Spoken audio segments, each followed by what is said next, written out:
आज की कहानी है एक भिक्षु की। भिक्षु वह होता है जो सब कुछ त्याग देता है और एक चीज को अपना लक्ष्य बना लेता है। किसी व्यक्ति के भिक्षु बनने के पीछे एक बड़ी वजह होती है। कोई भी भिक्षु ऐसे ही नहीं बन जाता। उस व्यक्ति के भिक्षु बनने के पीछे भी एक बड़ी वजह थी। भिक्षु बनने से पहले उस व्यक्ति के मन ने उसे कई गलत काम करने पे मजबूर किया था। उसने कई पाप किए थे। वह व्यक्ति अपने मन के अनुसार चलने लगता है। उस व्यक्ति के मन ने उसे अपना गुलाम बना रखा था और वह अपने मन का दास था। जीवन में हर सुख और संपदा प्राप्त करने के बाद भी उस आदमी के दिल में बहुत दर्द था और यह मानसिक भय ही उसे एक भिक्षु बना देती है। भिक्षु बनने के बाद व्यक्ति सांसारिक पीड़ा से मुक्त हो जाता है, जंगल में रहने जाता है, अलग अलग प्रकार की ध्यान और अभ्यास करता है, भिक्षा से भिख मांगकर खाना खाता है और फिर अकेलापन और शांति से ध्यान करता है। लेकिन फिर भी उस व्यक्ति का मन शांत नहीं है। वह बेचैन और परेशान होकर रहता है। यहाँ एक बात समझनी चाहिए, जैसा कि हम सभी जानते हैं, ध्यान किसी भी आध्यात्मिक यात्रा या आत्म सुधार की शुरुआती चरण होता है। इसे शुरू किया जाता है जब आपका मन शांत हो, जब हमारा मन हमारी बात सुनता है। लेकिन उस भिक्षु का मन न तो शांत है और न ही उसकी बात सुन रहा है। उस भिक्षु के मन में एक बात बैठ गई थी कि मन को नियंत्रित करना असंभव है। लेकिन फिर एक दिन उस भिक्षु एक व्यक्ति से मिलता है जो न तो भिक्षु है और न ही एक बुद्धिमान व्यक्ति है। वह एक साधारण सा चरवाहा था जो भेड़ बकरियों को चराता था। उसका नाम गोपाल था, जो जंगल में भेड़ बकरियों को चराने में लगा था। गोपाल उससे पूछता है, क्या मैं आपकी मदद कर सकता हूँ? आप बहुत चिंतित दिख रहे हैं। पिछले कई दिनों से देख रहा हूँ कि आप बहुत बेचैन हैं।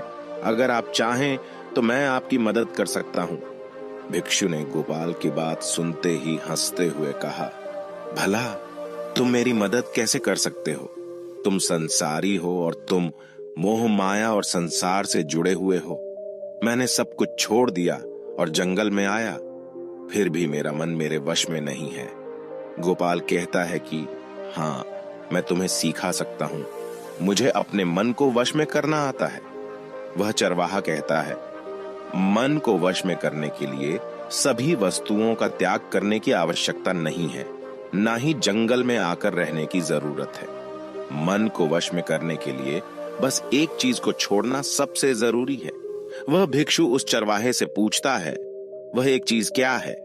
चरवाहा कहता है, वह एक चीज है गलत जानकारी। आज तक हमारे भीतर जो भी जानकारी गई है उसी ने हमारे मस्तिष्क और मन का निर्माण किया है। सन्यासी उस चरवाहे से पूछता है, परंतु वह कैसे? वह चरवाहा समझाते हुए कहता है, मान लो तुमने आज तक अपने जीवन में सेब का फल ही नहीं खाया है, तुम्हें सेब के स्वाद के बारे में कुछ भी नहीं पता, तो क्या तुम्हारा मन कभी सेब खाने को कर सकता है? नहीं ना।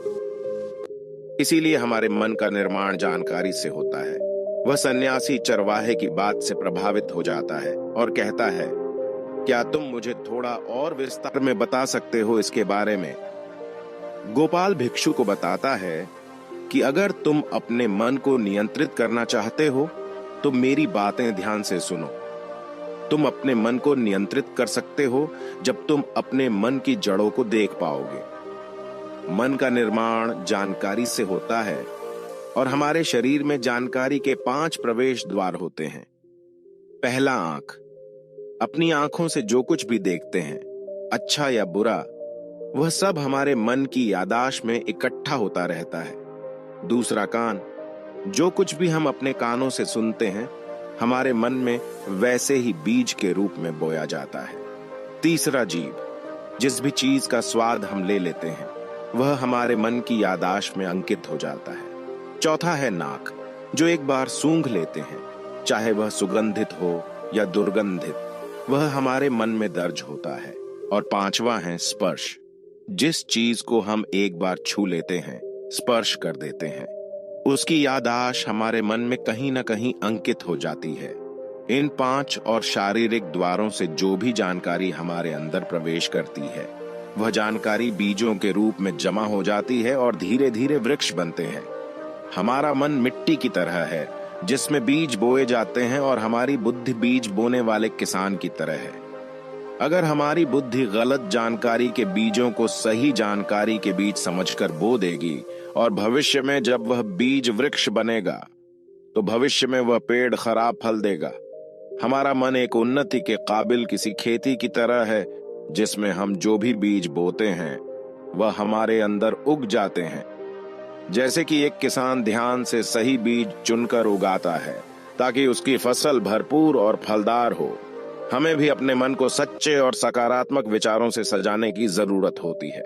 जैसे कि एक माली अपने उद्यान की देखभाल करता है, हमें भी अपने मन की देखभाल करनी चाहिए, सच्चे विचारों, अनुभवों और जानकारियों से इसे पोषित करके। इस तरीके से हम अपने अंदर एक समृद्ध भावनाओं, समझदारी और विकास के वृक्षों को खूबसूरती से फूलने देते हैं। तुम्हारा मन तुम्हारे बस में इसीलिए नहीं है क्योंकि तुमने पहले से ही अपने मन में बहुत सारे गलत बीज बो रखी हैं, और अब वह बीज बड़े वृक्ष बन चुके हैं। वह सन्यासी उस चरवाहे से पूछता है, अब मैं क्या करूं? क्योंकि अब तक मैंने बहुत सारे गलत बीज बो डाले हैं और मैं उन्हें उखाड़ नहीं सकता। गोपाल भिक्षु से कहता है, तुम अब तक अज्ञानता और अनजाने में गलत बीज बो रहे थे, लेकिन अब से सच्चे मन से सही बीज बोना शुरू करो। अगर अंदर हजारों गलत बीज हैं तो क्या हुआ? अब तैयार हो जाओ लाखों सही बीज उगाने के लिए। तुम्हें बस ध्यान देना होगा, यह देखना कि इन 5 द्वारों के माध्यम से तुम्हारे अंदर कौन सी जानकारी जा रही है, और जो जानकारी आ रही है वह सही है या नहीं। भिक्षु पूछता है, यह कब तक करना होगा? गोपाल कहता है, पूरी जिंदगी। जैसे तुम हर दिन अपने पेट को अच्छा खाना देते हो, ठीक उसी तरह हर दिन अपने मन को भी अच्छी जानकारी और सही विचार दो। जीवन में हर दिन, हर पल तुम्हारे सामने 2 विकल्प होंगे, जिनमें से एक सही होगा और दूसरा गलत, लेकिन तुम्हें हर बार सही विकल्प का चुनाव करना होगा। हमेशा याद रखना, सही चुनाव करने से तुम्हें अंदर दुख हो सकता है, तुम तकलीफ भी हो सकती है, लेकिन वह तकलीफ कुछ समय के लिए ही होगी। तो चाहे अंदर तुम्हारे कितना भी दर्द हो, तुम्हें हर बार सही विकल्प का चुनाव करना होगा। जितनी बार तुम सही चुनते हो, उतने ही अधिक सही बीज तुम्हारे अंदर बोए जाएंगे, और जिस दिन तुम्हारे अंदर सही बीजों की संख्या गलत बीजों की संख्या से अधिक हो जाएगी, उस दिन तुम्हारा मन तुम्हारे नियंत्रण में होगा। लेकिन उस दिन के लिए तुम्हें आज से ही अपने प्रयास को जारी रखना होगा। भिक्षु गोपाल के बातों को समझ जाता है। अगर आपको यह वीडियो पसंद आया हो तो इसे लाइक और अपने दोस्तों और परिवार के साथ भी शेयर करें। नमो बुद्धाय।